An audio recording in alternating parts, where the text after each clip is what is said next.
যদিদং হৃদয়ং তব তদিদং হৃদয়ং মম। নতুন গান ছড়া, নতুন সম্পর্কের শুরু। কাছাকাছি আসার পর পাকাপাকিভাবে অটুট বন্ধনে বাঁধা পড়ল কংগ্রেস তৃণমূল। শুরু হলো সংসার।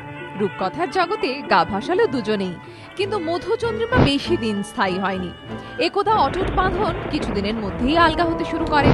নিন্দুকদের কথায় দুজনেই নিজের স্বার্থে বেঁধেছিল সংসার, তাই কখনোই একে অপরের হয়ে উঠতে পারেনি কংগ্রেস তৃণমূল। সংসারের পদে পদে বাধা হয়ে দাঁড়িয়েছে স্বার্থ। মেঘ রোদ্দুরে লুকোচুরির মতোই এগিয়েছে সম্পর্ক। এই ঝলমলে রোদ তো এই মেঘলা আকাশ, পদে পদে ইগোর লড়াই, যা হার মানাবে হিন্দি সিরিয়ালকেও। একজনের 127 বছরের ইগো, অন্যজনের 34 বছরের বাম রাজত্বকে উৎখাত করে ইতিহাস করার অহং।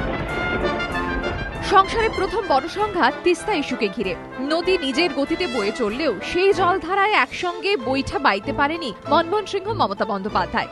এই কূলে আমি আর ওই কূলে তুমি, নদীর দুকূলে জায়গা হয়েছে তাঁদের। এই ঘটনা পরিবারে যে ফাটল ধরিয়েছে তা ক্রমেই চওড়া হয়েছে।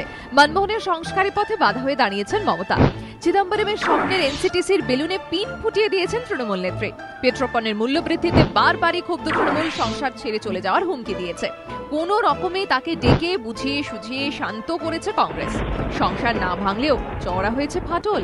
বোঝা গিয়েছে যে কোনো সময় শোনা যেতে পারে বিচ্ছেদের করুণ সুর। পরিবারের বয়োজ্যেষ্ঠ কর্তাকে ঘিরে দুই সঙ্গীর সম্পর্ক পৌঁছে গিয়েছে বিচ্ছেদের দোরগোড়ায়। রাষ্ট্রপতি পদে প্রণবের নামে মমতার না ক্ষুব্ধ করেছে কংগ্রেস শীর্ষ নেতৃত্বকে। কিন্তু শেষ পর্যন্ত দিনের গো রাতে ছেড়ে দিয়ে সমঝোতার রাস্তায় ফিরেছেন মমতা বন্দ্যোপাধ্যায়। ভাঙতে ভাঙতেও অটুট থেকেছে সংসার। কিন্তু এবার আর রান্নাঘরের আগুন থেকে রেহাই পেল না সংসার। পুরে ছারখার সব। 3 বছরের স্বপ্ন এক লহমায় শেষ। বিচ্ছেদ। মঙ্গলবারই বিচ্ছেদের কথা জানিয়ে দেন মমতা। শুক্রবার পাকাপাকিভাবে সংসারে ইতি। তবে অ্যামিকেবল সেপারেশন হলো না, দগদগে ক্ষত রেখে দিল বিচ্ছেদ। কিছুদিন আগে এক নামকরা শিক্ষা প্রতিষ্ঠানের এক ছাত্র তার বান্ধবীর সঙ্গে ব্রেকআপের পর সোশ্যাল নেটওয়ার্কিং সাইটে বলেছিলেন নিজেকে আজ স্বাধীন লাগছে।